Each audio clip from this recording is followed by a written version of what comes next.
All right, today we're diving into the story of a man who, in the absolutely brutal winter of 1939, became something way more than just a soldier. He became a legend, a ghost in the snow, known by a name that struck fear into an entire army.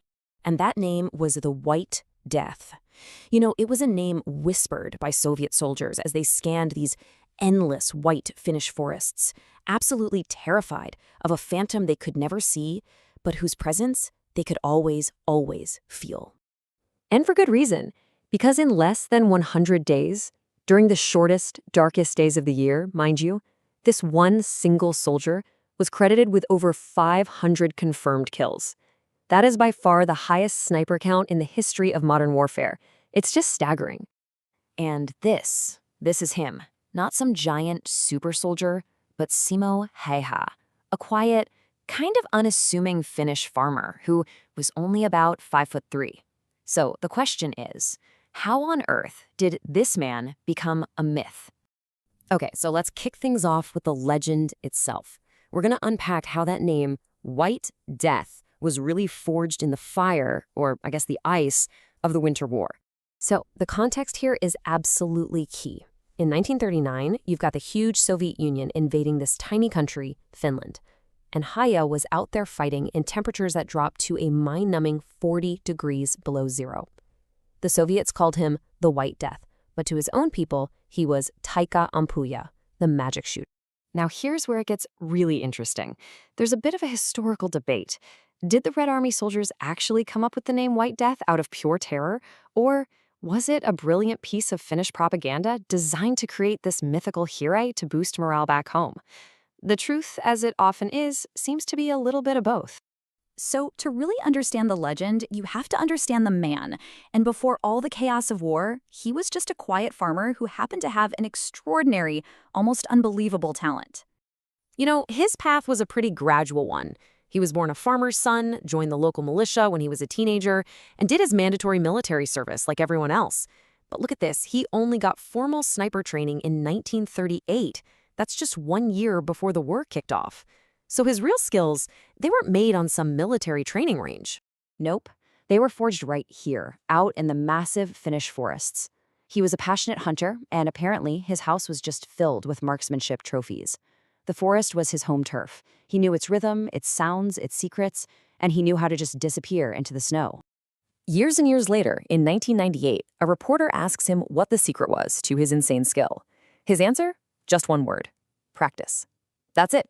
No big speeches, no boasting, just the simple, profound truth from a man who had absolutely mastered his craft.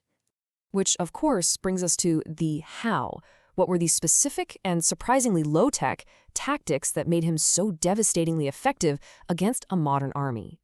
Well, his methods were just brilliantly simple and perfectly tuned to his environment. First up, he used his rifle's basic iron sights, no scope. Second, he'd build a little wall of packed snow in front of him to hide himself and to absorb the flash from his rifle. And third, this one's wild, he'd keep snow in his mouth so his own breath wouldn't create a vapor cloud and give away his position. Genius. Let's dig into that iron sights decision a little more, because it was so important. In that brutal Finnish cold, a modern scope would just fog up or freeze over.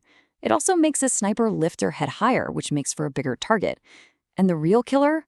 A tiny glint of sunlight off a scope's lens could get you killed instantly. Häyhä's choice was simply the smart, practical, professional one. And this was his tool, a Finnish-made Sako M2830 rifle. It's a version of the Russian Mosin Nagant, actually. He knew this weapon like the back of his hand. It was reliable, it was accurate, and in his hands, it was absolutely lethal. So, let's talk about the number. What was the real count? Well, as you can see, it kind of depends on who you ask. His private memoir, which was found pretty recently, estimates around 500. A military chaplain's diary from the war says 259. Official awards put it at 219.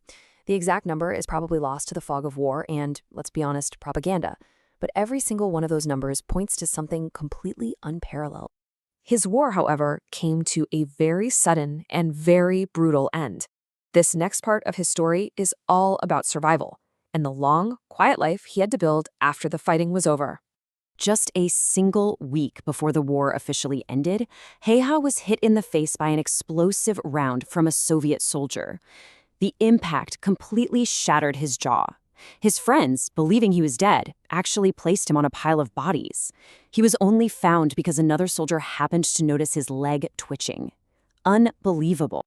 The recovery took years, and that injury left him permanently disfigured. He even asked to fight again in the next war, but they turned him down. So instead, he went back to a quiet life, becoming a successful moose hunter and a dog breeder.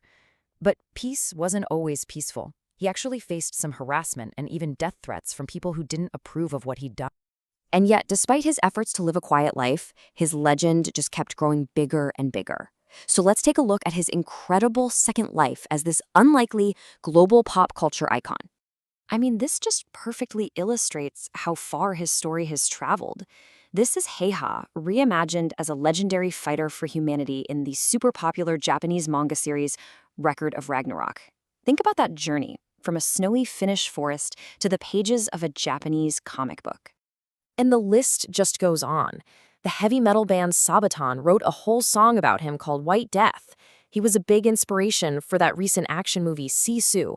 He even showed up in an epic rap Battles of History episode. He's become this global symbol of Finnish resilience, of that Sisu spirit. Which really leaves us with a question, doesn't it? Why does his story continue to captivate us so much? Is it just the ultimate underdog story? A testament to how one person, totally in sync with their environment, can make a huge difference? Well, maybe the answer lies in his own words. Late in his life, someone asked him if he felt any remorse for all the killing. And this was his reply. I did what I was told as well as I could. There would be no Finland unless everyone had done the same. For him, it was about duty.